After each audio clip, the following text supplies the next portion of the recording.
Hey there. I thought I would go ahead and try something a little different as I wrap up 2024. If you're new to the channel, hi. My name is Sean. I also go by Millhouse, which is a long story behind that nickname.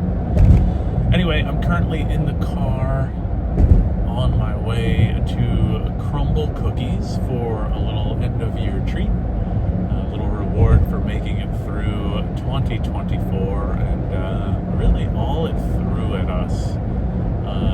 And so I just want to say, if you're watching this, I truly hope you had a great 2024. And if you didn't, and I'm sure there are many of you, well then I just want to say congratulations. You made it through another year. Hopefully you've grown, you've learned, and you can step into 2025 with a little bit more knowledge on your side, right? But anywho, while I was in the car, I figured I would just jump on and do a bit of a 2024 recap, not only for myself, but for all of you. Maybe my story will help inspire you to keep going, and to let you know that you can do everything. So anyway, 2024, gosh, what a year it was. It started out as a pretty normal year, if I say so myself. January was relatively uneventful. I guess a little bit of stress at work in terms of performance reviews and being a manager that was new to a company at the time. And it just didn't really think too much of it. And then February came, and I had an opportunity to hire a new team member, somebody who would report to me as a technical program manager. I thought all was going well. And on February 15th, a date that I'll never forget, I checked myself into the hospital twice in the same day because I thought I was having a heart attack. For whatever reason, in the morning when I was out running some errands, I started to have some tingly hands, tingling in my arm, sweaty hands, all the typical telltale signs of having a heart attack, right? I knew that wasn't normal. I knew that wasn't good. And so I wasn't too far away from the local hospital. So I stopped by, checked myself in for a couple hours, and was really just beside myself. I didn't know what was happening, didn't know what was going on, and I knew I had to get checked out. So went through all of that, had EKGs, chest x-rays, all that stuff. They came back and said, hey, you're fine. We could do some blood work on you, but we don't think that is absolutely necessary. Everything seems to be a-okay. So went home, went about my day. Later in the afternoon, had to run out once again, and it happened again. I was on my way home, started having the same problem, and went back to the hospital. At that time, I manned up and said, hey, you know what, let's do the blood work. Let's just double check that everything is okay. And sure enough, it was, thankfully, right? But there was still that looming question over my head, which was, what's actually going on? And at the time, I really had no idea. So I didn't have a primary care provider. I now do as a result of that. And I went through a number of tests, checkups throughout the year, and had a few more instances of tingling hands, feeling a bit faint, feeling as though I was having a heart attack. And I'm sure a lot of you can relate to this. Many of you have probably experienced this, and what I now know it to have been were panic attacks or anxiety attacks.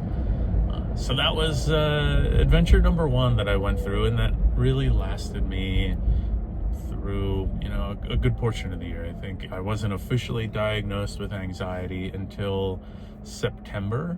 I came up in conversation with my primary care provider in June. They were like, hey, we think you might have anxiety. Do you want to try some medicine? I was like, no, it's fine.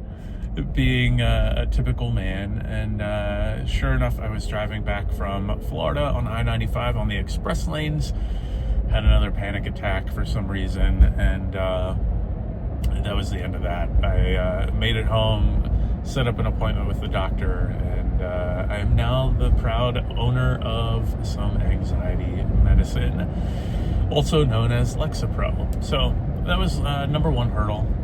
Kind of came out of left field and was unexpected. The rest of the year, from February until about May, was pretty standard. I guess one other hiccup that happened in April is that my boss was fired unexpectedly, which put me and the rest of my team in a weird state of limbo. So we worked through that, and I worked on actually being part of the hiring team to hire their replacement, which again was bittersweet, but it kind of all worked out in the end. And then we got to May, and May started out like any other month. My wife and I, we planned a trip down to Orlando, Florida. We are Disney adults, and we bought ourselves annual passes because we had the aspirations of making it to all 4 Epcot festivals for the year.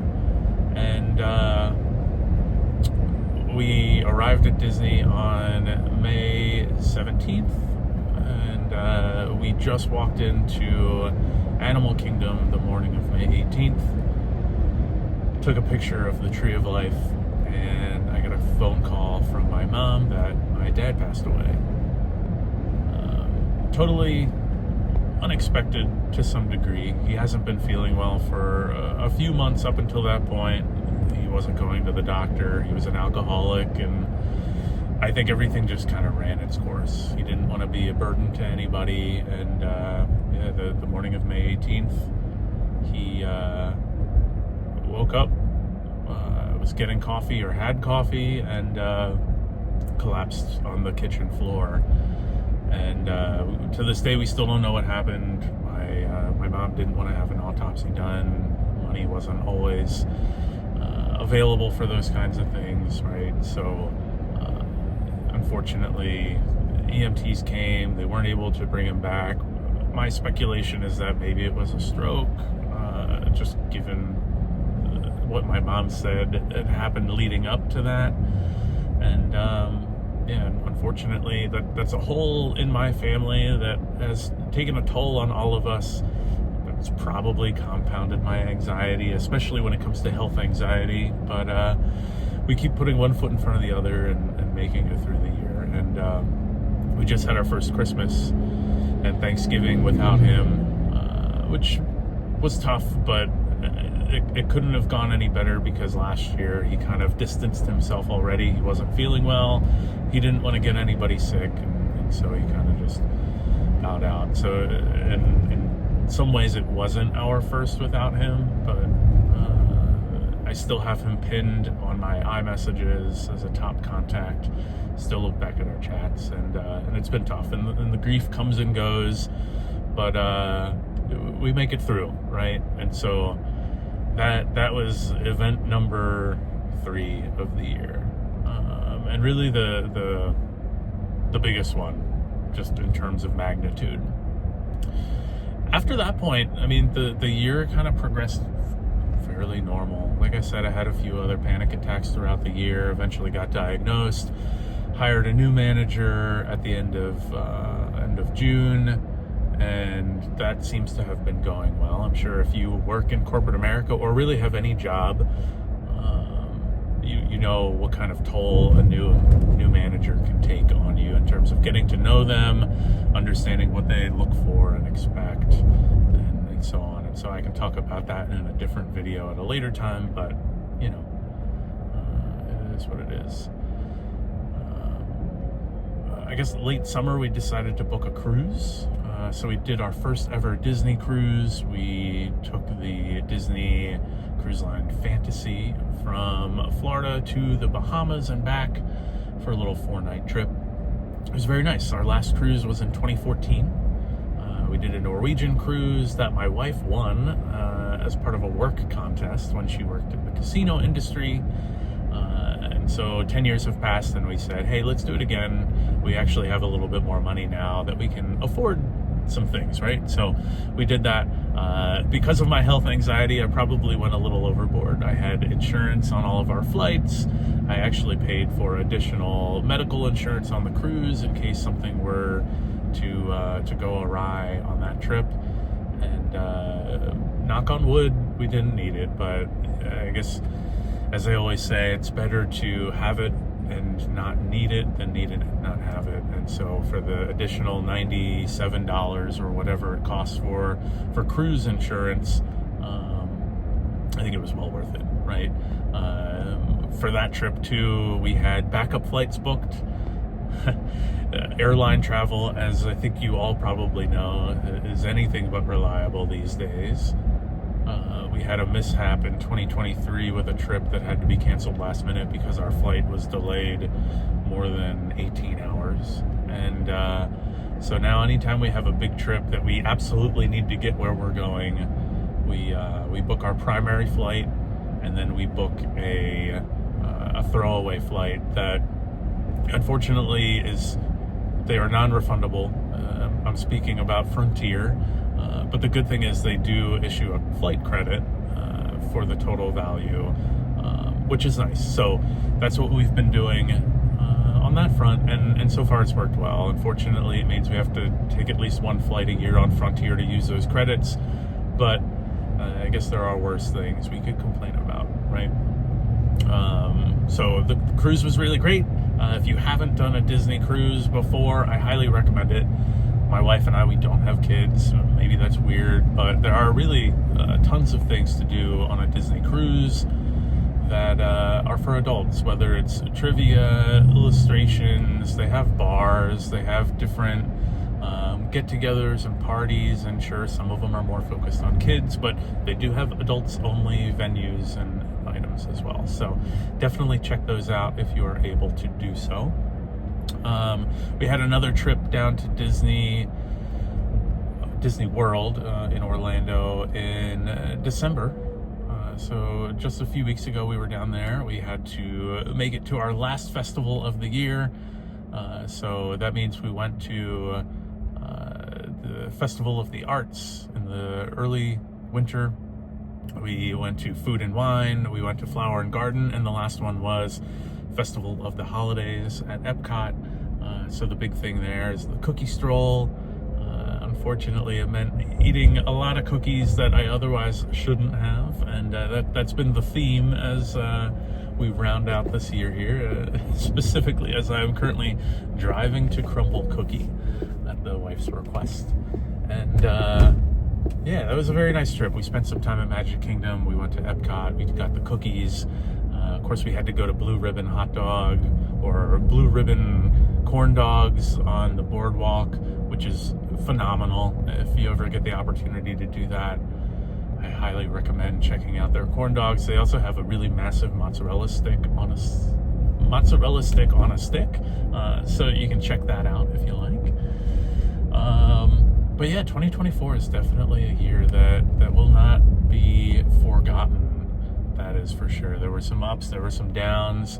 I think one other thing that I forgot to mention is poison ivy sucks. I imagine a lot of you have had it. I have never had it until this year, and me, being the nice guy I am, thought I was doing something good for my community. I went out after a storm and cut a tree and some brush that fell on one of the walking trails, and sure enough, I came across some poison ivy. I had it on my legs, on my face, my hands, my feet. It basically started taking over, and so one more health visit for the year through that. I was the proud owner of some prednisone and of about $100 worth of over-the-counter products to wash off all of the poison ivy oils and whatnot. So yeah, I feel like that was a lot of negatives. There were some good things. Obviously, the highlights of those good things were all of our trips to Disney World, two of which, or maybe three, we actually drove to Disney World. We have a Rivian R1T, which I'm in now, and we drove that down twice to Orlando, and both times it did phenomenally. A lot of people complain about having to stop to charge, which, yes, it can be a bit of a burden, right? But we all have limited bladder capacities. We have to stay hydrated. We need snacks. And so really stopping to charge isn't as big of a problem as people make it out to be, right?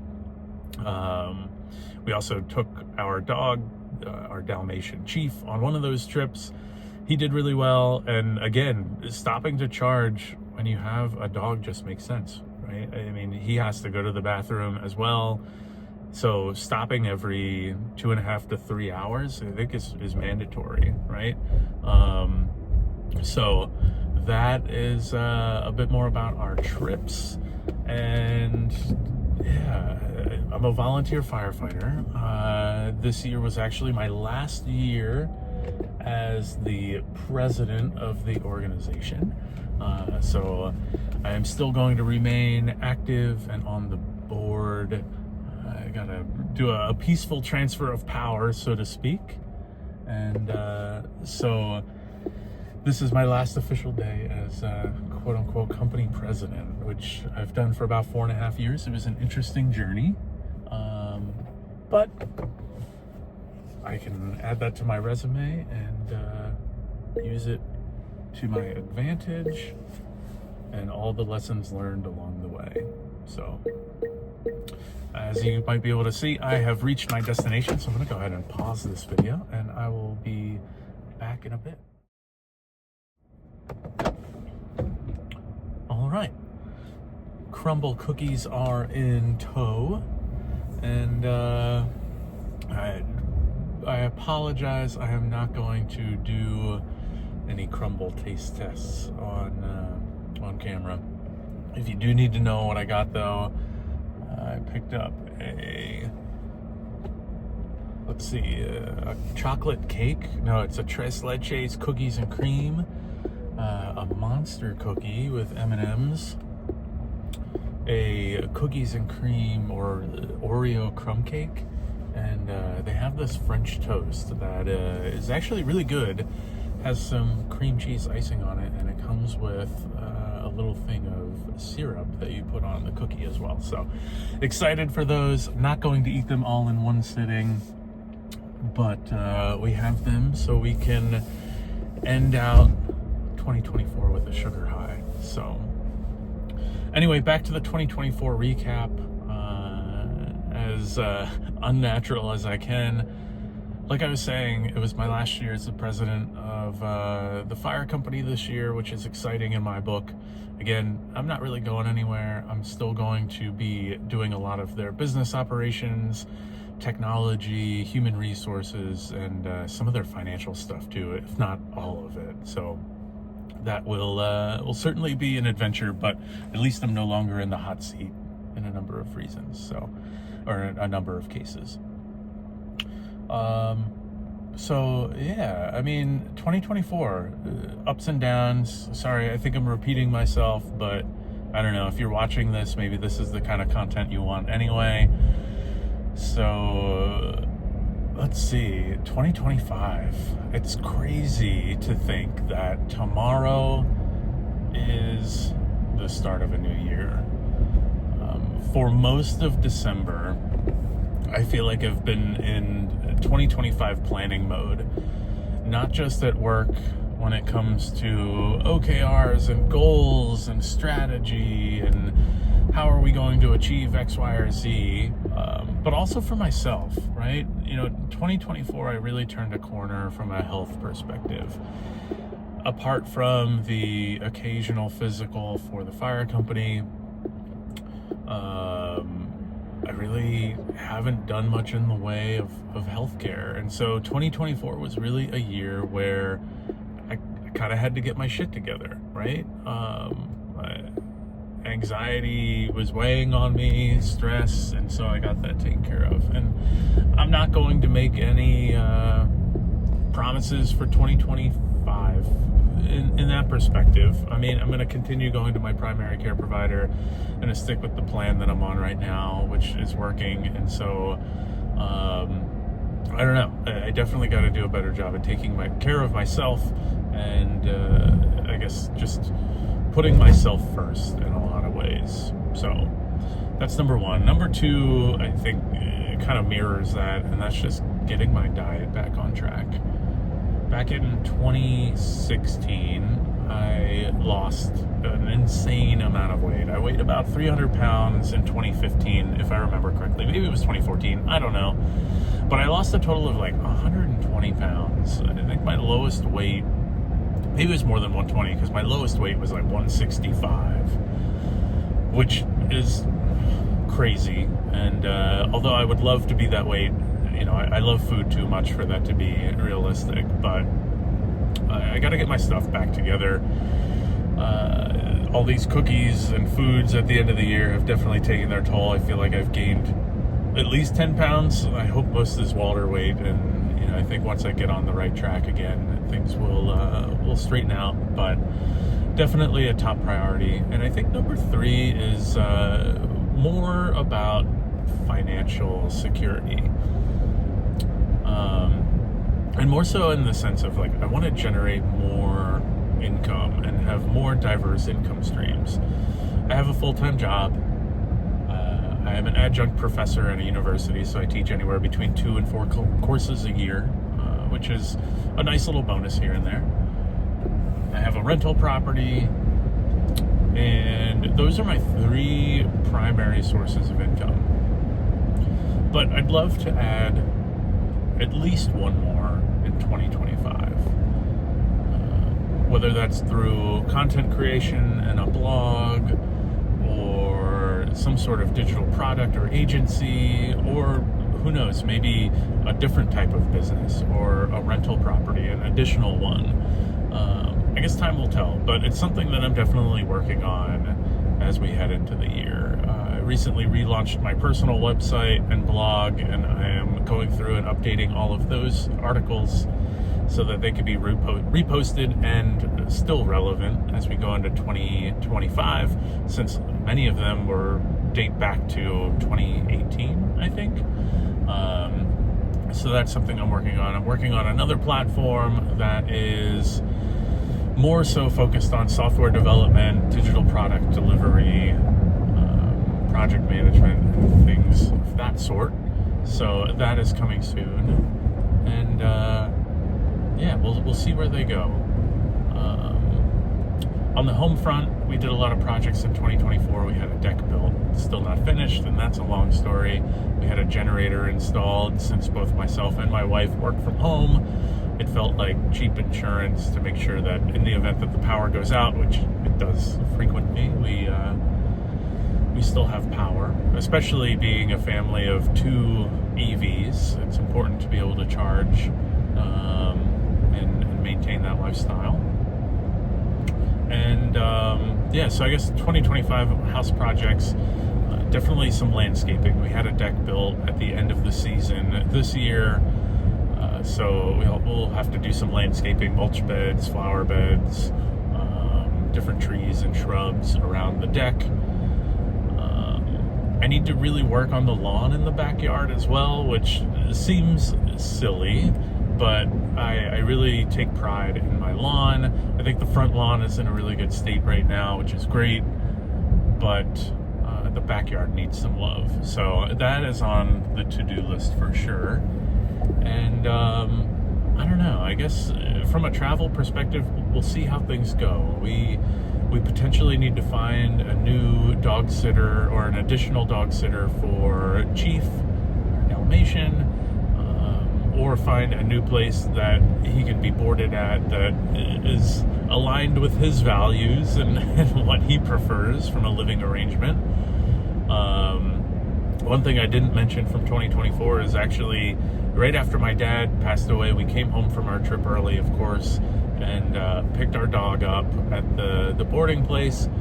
And a day later, he had a seizure out of the blue. Like, he just wouldn't stop shaking. He kept hitting his head on the ground, so we had to rush him to the vet, which was about 20 minutes away. And he got his own round of blood work done, and fortunately everything is okay for him. He hasn't had any seizures since. He still has some digestive issues, which have always kind of persisted, but fortunately no more seizures. And the vet did say that there were no signs of organ damage or failure as a result or cause of the seizures. So that was fortunate. But for 2025 for him, definitely need to keep him on the up and up.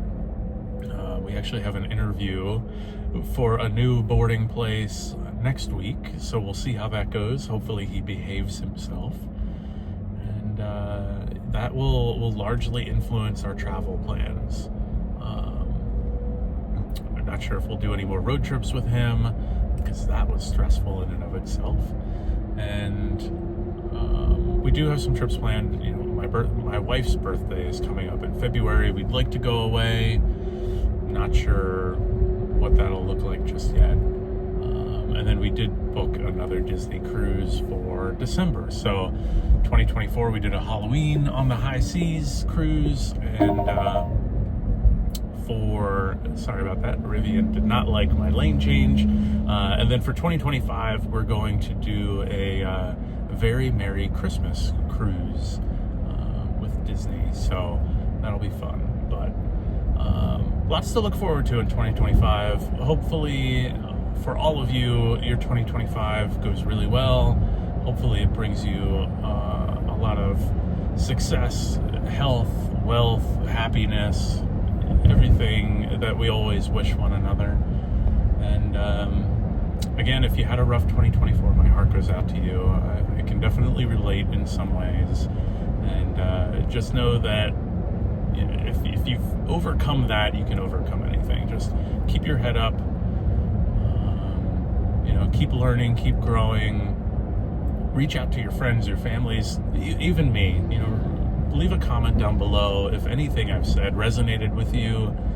If there's anything you have questions about or want to hear more about, and I'd be happy to dive in. So I know I've posted a lot of shorts on YouTube lately. I've been trying to do one a day, whether it's me blabbering or a video of the dog or some footage from Disney or whatever. But I think I need to start doing some more of this long form content.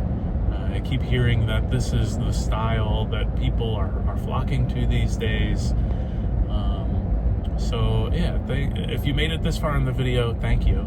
Thanks for watching. I really appreciate it. More of this to come. Maybe I'll share more about the businesses I'm trying to build and those revenue streams.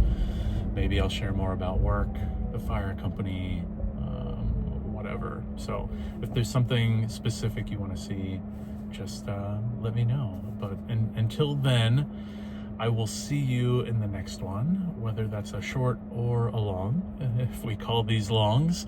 And yeah, be well and be safe if you're watching this on New Year's Eve. All right? So, bye. Cookies and cream tres leches. Monster cookie featuring M&Ms. The vanilla crumb cake featuring the golden Oreo. The French toast.